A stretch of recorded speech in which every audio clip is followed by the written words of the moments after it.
Hello നമസ്കാരം anti, സുഖമായിരിക്കുന്നോ? Anti, ഇന്ന് രാത്രി പ്രീതയെ എന്റെ വീട്ടിൽ നിർത്താമോ? എന്തു പറ്റി മോനെ?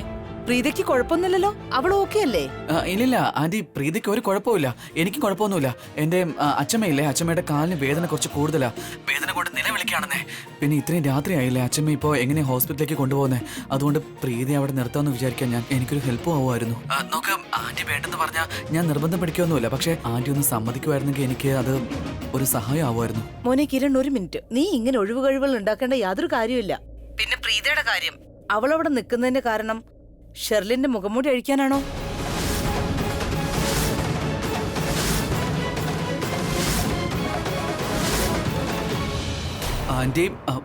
ആന്റിക്ക് അതെങ്ങനെ മനസ്സിലായി? അമ്മയല്ലേ മോനെ, എനിക്കത് മനസ്സിലാകും. പിന്നെ നിന്റെ അച്ഛമ്മയുടെ ആരോഗ്യം മോശമായിരുന്നെങ്കിൽ നീയും പിന്നെ രോഹിത്തും ഇങ്ങനെയുള്ള ഒഴിവ് കഴിവുകളൊന്നും പറയുമായിരുന്നില്ല. പിന്നെ നിന്നേക്കാൾ മുമ്പേ പ്രീത എന്നെ വിളിച്ചു പറഞ്ഞേനെ അച്ഛമ്മയുടെ ആരോഗ്യം മോശമായതുകൊണ്ട് രാത്രി അവൾക്ക് അവിടെ തങ്ങേണ്ടി വരുമെന്ന്. മോനെ, നീ പ്രീതയ്ക്കൊന്ന് ഫോൺ കൊടുത്തേ. ശരി.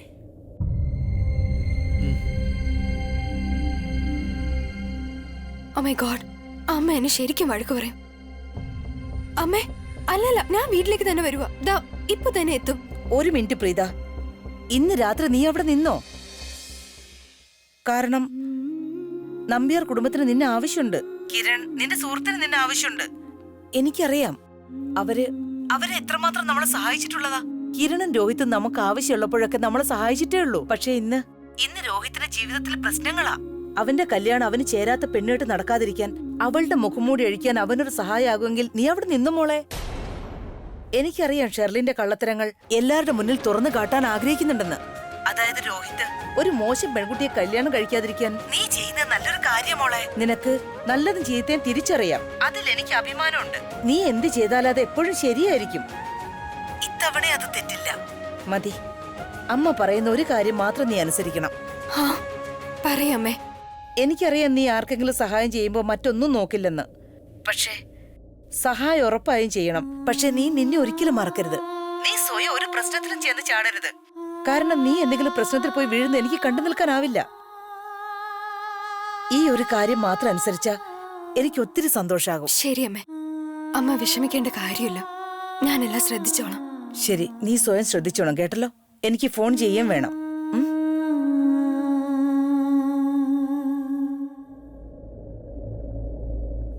ഇതാ. എന്തോറ്റി? നിനക്കറിയോ, ഈ ലോകത്തിലെ ഏറ്റവും ബെസ്റ്റ് അമ്മ എന്റേതാ. അപ്പൊ ഇന്ന് രാത്രി നീ എന്റെ വീട്ടിൽ നിൽക്കുന്നതാണ്. സൂപ്പർബ്. ഒരു കാര്യം ചെയ്യാം, നമ്മുടെ പ്ലാനിൽ ആന്റി കൂടെ ഉൾപ്പെടുത്താം. യെസ്, ഐ മീൻ നോക്ക, ആന്റി എത്ര പെട്ടെന്ന് എന്റെ കള്ളം പിടിച്ചത്. നിനക്ക് പോലും കഴിഞ്ഞിട്ടില്ല. ഞാൻ എത്രയോ കള്ളം പറഞ്ഞിരിക്കുന്നു. ആന്റി മിടിക്കുക. നീ കണ്ടോ, ഷേർഡിന്റെ കള്ളം ആന്റി പൊളിക്കും. അത് വേണ്ട, അമ്മ അവിടെ സമാധാനായിരുന്നോട്ടെ. ഞാനുണ്ടല്ലോ നിന്റെ കൂടെ. ഓക്കെ, പക്ഷെ നീ ജലസ് ആയില്ലേടി? ജലസ് എന്തിനാ? കാരണം ഞാൻ ആന്റി നിന്നെക്കാൾ ബെറ്റർ ആണെന്ന് പറഞ്ഞില്ലേ. ആന്റി മെഡിക്കാണെന്ന് ഞാൻ പറഞ്ഞായിരുന്നു, റൈറ്റ്? മിണ്ടാതിരിക്കും, എന്നിട്ട് വണ്ടി ഓടിക്കും.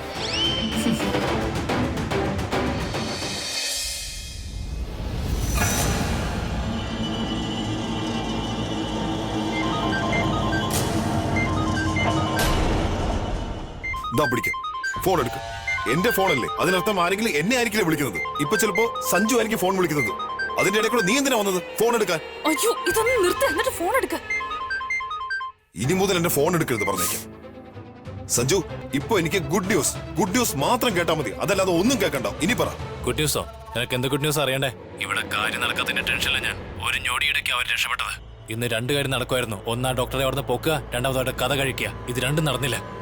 പക്ഷെ എന്താ അവിടെ സംഭവിച്ചത്? ആ ക്രിക്കറ്റർ കിരൺ നമ്പ്യാർ ഡോക്ടറുടെ വീട്ടിലോട്ടല്ല കൊണ്ടുപോയത്, അവന്റെ വീട്ടിലോട്ടാ. ആ കിരണും പ്രീതയും കൂടി ആ ഡോക്ടറെ നമ്പ്യാർ ഹൗസിലേക്ക് കൊണ്ടുപോകുന്നുണ്ടോ? അവര് രണ്ടുപേരും കൂടി എന്നെ വട്ടം ചുറ്റിച്ചോണ്ടിരിക്കുകയാണ്. നീ ഫോൺ വെക്കേ, ഞാൻ നിന്നെ കുറച്ച് കഴിഞ്ഞ് വിളിച്ചോളാം. എനിക്കിവിടെ കുറച്ചു നേരം വെയിറ്റ് ചെയ്യേണ്ടി വരും. ആ ക്രിക്കറ്ററിന്റെ വീട്ടിൽ വെച്ച് ആ ഡോക്ടറെ ഔട്ടാക്കണം. അപ്പൊ ശരി, നീ വെക്കേ. ഇപ്പൊ സമാധാനമായില്ല. നിന്റെ പ്ലാൻ ഫെയിൽ ആയപ്പോ ഞാൻ അപ്പോഴേ പറഞ്ഞതാ സഞ്ജുവിനെ കൊണ്ട് ഇത് പറ്റില്ല എന്ന്. പക്ഷെ ഇല്ല, അവൻ ചെയ്തോളൂ എന്ന് പറഞ്ഞു. എന്നിട്ട് എവിടെ? നീ എപ്പോഴാ എന്നോട് അങ്ങനെ പറഞ്ഞത്? നീ എന്നോട് അങ്ങനെ പറഞ്ഞിട്ടേ ഇല്ല. ഞാനത് നീ എങ്ങനെ ആലോചിച്ച പിന്നെ പറയാത്തെന്താ? ഒട്ടു പെണ്ണ് ആലോചിച്ചു പോലും എന്റെ തലയ്ക്ക് ഭ്രാന്ത് പിടിപ്പിക്കാതിരിക്കുക.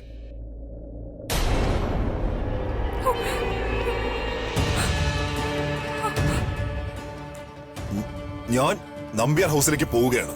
എനിക്ക് അവിടെ പേഴ്സണലി ചെന്ന് പേഴ്സണലി ചെക്ക് ചെയ്യണം അവിടെ എന്തൊക്കെയാ നടക്കുന്നതെന്ന്. ഓക്കെ? നിക്ക്, ഞാനും വരാം.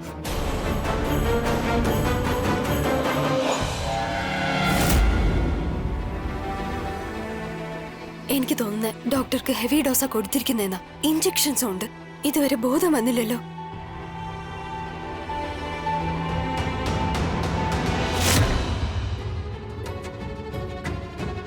ഈ ചേട്ടന്റെ കൂടെ ആരാ ഉള്ളത്? പിന്നെ പ്രീത ഈ സമയം എന്താ ചെയ്യുന്നത്?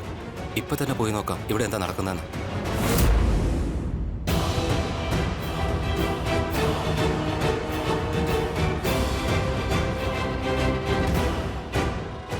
ചേട്ടാ, ഇതാരാ? സമീർ, ഇത് ഡോക്ടർ സീമ. ഡോക്ടർ സീമ? പക്ഷേ ഇവർക്കിതെന്താ പറ്റിയത്? ഇവിടെ എന്താ ചെയ്യുന്നത്? അത് ആക്ച്വലി ഞാനും പ്രീതി ഇന്ന് ഹോസ്പിറ്റലിൽ പോയായിരുന്നു.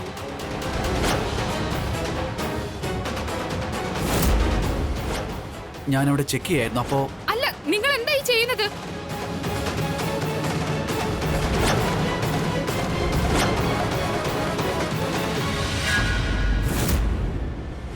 അവിടെ വെച്ച് ആരോ ഡോക്ടർ സീമയെ കൊല്ലാൻ ശ്രമിച്ചു. ആരാന്നറിയില്ല. ഇവർക്ക് ഇതുവരെ ബോധം വന്നിട്ടില്ല. ഇവരുടെ ജീവനും ഭീഷണിയുണ്ട്. അതുകൊണ്ടാണ് ഞാൻ ഇങ്ങോട്ട് കൊണ്ടുവന്നത്. നമ്മുടെ വീട്ടിലായിരിക്കുമ്പോൾ സേഫ് ആയിരിക്കുമല്ലോ. പക്ഷെ ചേട്ടാ, ഇതിനൊക്കെ കാരണം ആരാണ്? ഇതിനൊക്കെ കാരണം ആ ഷേളിനാണ്. ഷേളിന്റെ മുഖം മൂടി വലിച്ചു കയറാനാണ് ഞങ്ങൾ നോക്കുന്നത്. ഈ കണ്ണുകളെല്ലാം പരസ്പരം ബന്ധപ്പെട്ട് കിടക്കാൻ സമയം. പിന്നെ ഡോക്ടർക്ക് ബോധം വീണ് കഴിയുമ്പോൾ അവരെല്ലാം സത്യം പറയും. അപ്പോൾ എല്ലാ കാര്യങ്ങളും തെളിയുകയും ചെയ്യും. അതുകൊണ്ട് എനിക്കിപ്പോൾ നിന്റെ ഹെൽപ്പ് കൂടിയേ തീരൂ. ചേട്ടാ, ഞാൻ ചേട്ടന്റെ ഇളയ അനുജനാണ്. ചേട്ടനെ ഹെൽപ്പ് ചെയ്തില്ലെങ്കിൽ പിന്നെ ഞാൻ ആരെ ഹെൽപ്പ് ചെയ്യാ? എന്നാ പറ, എന്താ ഞാൻ ചെയ്യേണ്ടത്? നല്ല റെസ്പോൺസിബിലിറ്റി ഉള്ള ജോലിയാ. ചേട്ടാ, ചേട്ടൻ അറിഞ്ഞൂടെ ഞാൻ വളരെ ഉത്തരവാദിത്തമുള്ള പയ്യനാണെന്ന്? വളരെ റെസ്പോൺസിബിൾ ആയ ഒരാളാണ്. എന്നോട് പറ, ഞാൻ എന്താ ചെയ്യേണ്ടത്? ചേട്ടാ, എനിക്ക് ഈ മിഷനിൽ പങ്കുചേർന്നേ പറ്റൂ. കാരണം എനിക്ക് എന്റെ രോഹിതേട്ടനെ ശരിക്കും കെയർ ചെയ്യണമെന്നുണ്ട്. എനിക്ക് ആ ഷെർലിനെ ഒട്ടും ഇഷ്ടമല്ല. ഞാനാണ് നിങ്ങൾ രണ്ടുപേരോട് ശരിക്കും ദേഷ്യത്തിലാണ്. കഴിഞ്ഞ തവണ നിങ്ങൾ എന്നെ കൊണ്ടുപോയില്ലല്ലോ. ആ സൃഷ്ടിയെ മാത്രമല്ലേ കൊണ്ടുപോയത്, ആ സ്ലാം ബുക്ക് കണ്ടുപിടിക്കാൻ. അതുകൊണ്ട് ഞാൻ ശരിക്കും അപ്സെറ്റ് ആണ്. പക്ഷെ ചേട്ടാ, പ്ലീസ് ഇത്തവണ എനിക്കൊരു അവസരം താ. ഒരു അവസരം തന്നു നോക്ക്. അപ്പൊ ചേട്ടന് മനസ്സിലാവും സമയത്ത് എന്തൊക്കെ ചെയ്യാൻ പറ്റുമെന്ന്. Trust me. ഇൻഫാക്ട് ഞാൻ പറയുന്നത് നിങ്ങളുടെ പ്ലാനിൽ എന്നെയും പങ്കെടുപ്പിക്കണമെന്നാ. എന്നെ കൊണ്ട് നല്ല പ്രയോജനം ഉണ്ടാവും. ഭാവിയിൽ ഞാനൊരു വലിയ ഫേമസ് ഡിറ്റക്റ്റീവ് ആകില്ലെന്ന് ആര് കണ്ടു? ശരിക്കും സൃഷ്ടിയുടെ അനിയനെന്നേ പറയൂ. ഓ അല്ലല്ല, ഞാൻ അങ്ങനെയല്ല ഉദ്ദേശിച്ചത്. ഞാൻ പറഞ്ഞു എന്നേ. എനിക്ക് നന്നായി അറിയാം നീ വളരെ റെസ്പോൺസിബിൾ ആയ ഒരു വ്യക്തിയാണെന്ന്. Thank you. ശരി, അതൊക്കെ പോട്ടെ. നിനക്കൊരു ചാൻസ് തരാം. നീ ഇന്ന് ഇവിടെ നിൽക്കാം. എനിക്കും പ്രീതിക്കും നല്ല ക്ഷീണമുണ്ട്. ഞങ്ങളൊന്ന് റെസ്റ്റ് എടുത്തോട്ടെ. സോ നീ ഒരു കാര്യം ചെയ്യും, നീ ഇവിടെ കാവൽ നിൽക്കുക. നല്ലോണം ശ്രദ്ധിക്കണം. ഈ റൂമിന്റെ അടുത്തേക്ക് ആരും വരാനും പാടില്ല. പിന്നെ നീ ഉറങ്ങുകയും ചെയ്യരുത്. അത്രേ ഉള്ളോ? ഇതൊരു ചെറിയ കാര്യമല്ലേ ചേട്ടാ? എന്തായാലും എനിക്ക് സൃഷ്ടിയുടെ കാര്യം ഓർത്ത് ഉറക്കം. ആരുടെ കാര്യം നീ പറഞ്ഞത് സമീർ? ഏയ് ചേട്ടാ, എന്റെ കാര്യം ടെൻഷൻ ആവണ്ട. ഞാൻ ഉറങ്ങില്ല. ചേട്ടാ വെറുതെ ടെൻഷൻ അടിക്കണ്ട. ഓക്കെ. വേറൊരു ഗസ്റ്റ് റൂം ഉണ്ട്, നിനക്ക് അവിടെ ഉറങ്ങാം. ഓക്കെ സമീർ, ശ്രദ്ധിക്കണേ. Don't worry. Good night. Good night. Good night. ചേട്ടാ, താങ്ക് യു. ഒന്ന് നിർത്ത് സമീർ. നിനക്ക് കുഴപ്പമൊന്നുമില്ലല്ലോ? എന്ത് പറ്റി? എന്താടാ? അതല്ല ചേട്ടാ, താങ്ക് യു. എനിക്ക് ചേട്ടന്റെ ഒരു അവസരം തന്നില്ലേ? Thank you. എടാ, നീ എന്താടാ ഈ ചെയ്യുന്നത്? You are my best brother. നീ അങ്ങോട്ട് ഇറങ്ങാം.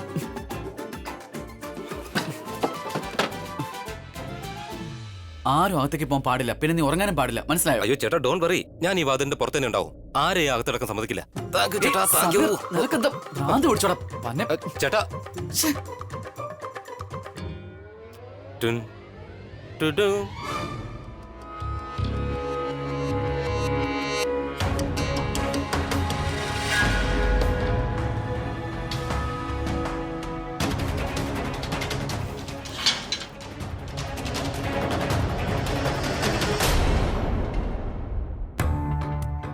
ജീവിതത്തിൽ ഇതുവരെ പൂർത്തിയാക്കാൻ പറ്റാത്ത ഒരു കൊട്ടേഷനും സഞ്ജു ഏറ്റെടുത്തിട്ടേയില്ല.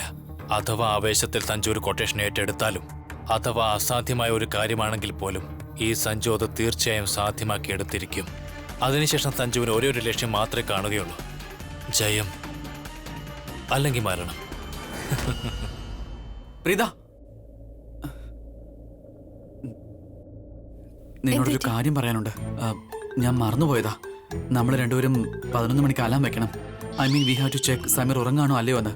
പിന്നെ ഐ എം ഷുവർ അവൻ ഉറങ്ങുമൊന്നും ആയിരിക്കില്ല. കുറച്ച് എക്സൈറ്റഡാ ഈ പണി കിട്ടിയതുകൊണ്ട്. ഒരു ഉറപ്പിന് ചെക്ക് ചെയ്യുന്നതാവും പറ്റുക.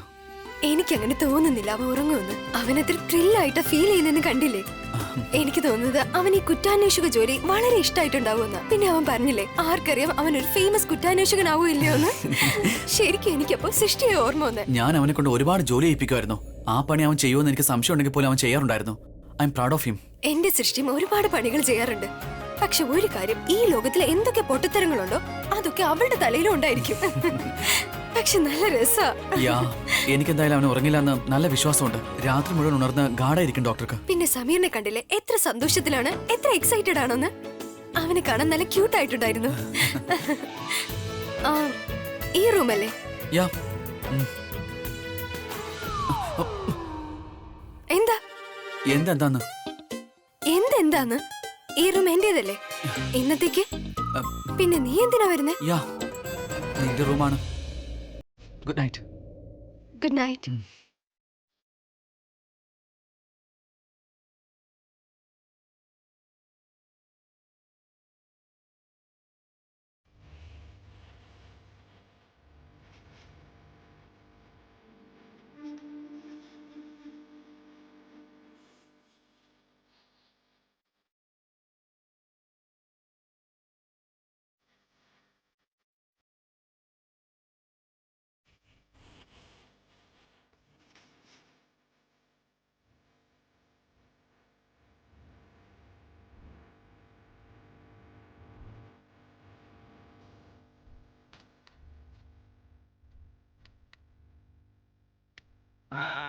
അവൻ എന്നെ വിളിച്ച പോലെ തോന്നി. എന്താ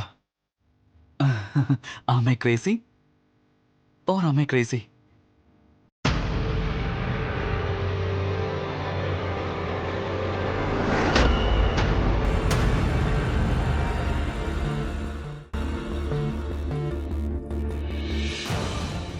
സൂക്ഷിച്ച് പോകേണ്ടി വരും സഞ്ജു. സെക്യൂരിറ്റി ഉണ്ട്.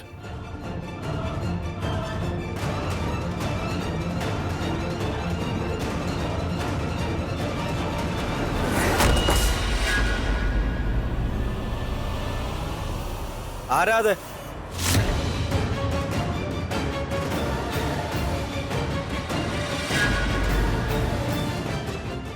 ആരാന്ന്?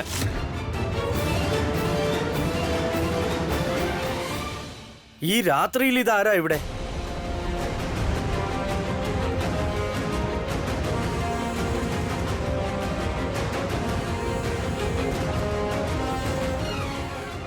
കളിക്ക് മോനെ, നീ കളിക്ക്.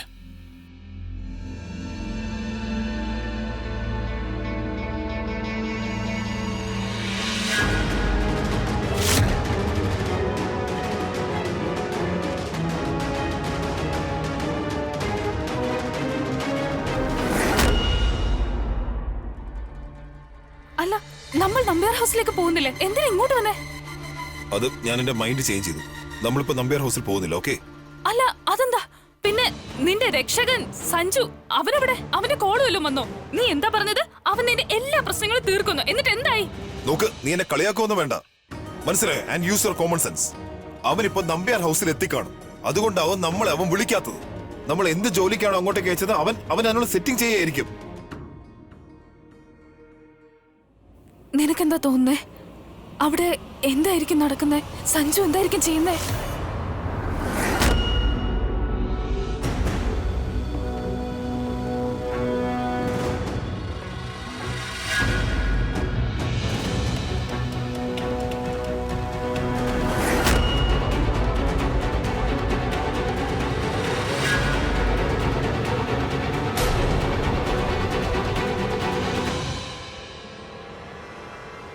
അതിനർത്ഥം ആ ഡോക്ടർ ഈ റൂമിൽ തന്നെയുണ്ട്. മാത്രമല്ല, ഈ കഴുതയെ അവർക്ക് വേണ്ടി കാവൽ നിർത്തിയിരിക്കുക. അതായത് ഇവൻ ഉറങ്ങുമില്ല, അവർ സേഫും ആയിരിക്കും.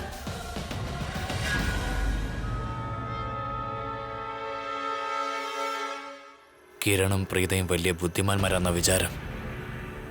പക്ഷെ അവർക്കൊരു കാര്യം അറിയില്ല, ഈ സഞ്ജു ബുദ്ധിയിൽ അവരെക്കാളൊക്കെ ഒരുപാട് മുമ്പിലാണെന്ന്. വാ സഞ്ജു, ആദ്യം ഇവിടുന്ന് പുറത്ത് കിടക്കാനുള്ള വഴി നോക്കാം. ഈ വീടിന്റെ ഇരിപ്പോശൊന്ന് മനസ്സിലാക്കിയെടുക്കേണ്ടി വരും. കാരണം പിന്നീട് പിടിക്കപ്പെടാൻ പാടില്ല.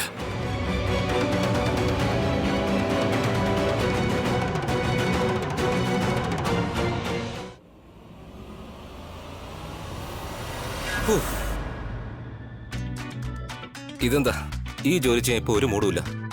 ഒത്തിരി ബോറാവുന്നുണ്ടല്ലോ. ഇനി ഞാൻ ബോറടിച്ചങ്ങനെ ഉറങ്ങിപ്പോയാലോ? എന്ത് ചെയ്യും? ഐഡിയ. ഒരു കാര്യം ചെയ്യാം. സൃഷ്ടിയെ ഫോൺ ചെയ്ത് പറയാം കിരൺ ചേട്ടൻ എന്നെ എത്ര ഇമ്പോർട്ടന്റ് ജോലിയാണ് ഏൽപ്പിച്ചിരിക്കുന്നതാണ്. ഈ ജോലി സസ്പെൻസ് ഉണ്ട്, ഡേഞ്ചറുമാണ്. നീ നിന്റെ കുറ്റാന്വേഷണ കഥകൾ എന്നെ ഒത്തിരി കേൾപ്പിക്കുന്നുണ്ടല്ലോ. നീ ഷെർലിന്റെ വീട്ടിൽ പോയി സ്ലാം ബുക്കുമായി വന്നല്ലോ. എന്നാ ഇപ്പൊ നോക്കിക്കോ, എന്റെ കഥ ഞാൻ കേൾപ്പിക്കാം. നിനക്ക് അസൂയ ഉണ്ടാവട്ടെ. ഇപ്പൊ തന്നെ അവളെ വിളിച്ചേക്കാം. ഇല്ല, നോർമൽ കോൾ വിളിക്കുന്നില്ല, വീഡിയോ കോൾ ആയിക്കോട്ടെ.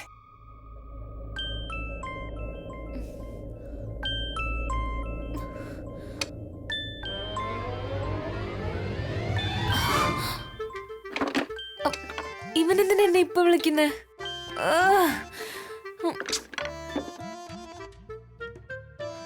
എന്താ? ഹായ് സൃഷ്ടി, ഇന്ന് ഞാൻ ഒത്തിരി സന്തോഷത്തിലാണ്. റിയലി? Thank God. പക്ഷെ എനിക്ക് ഒരു സന്തോഷവും ഇല്ല.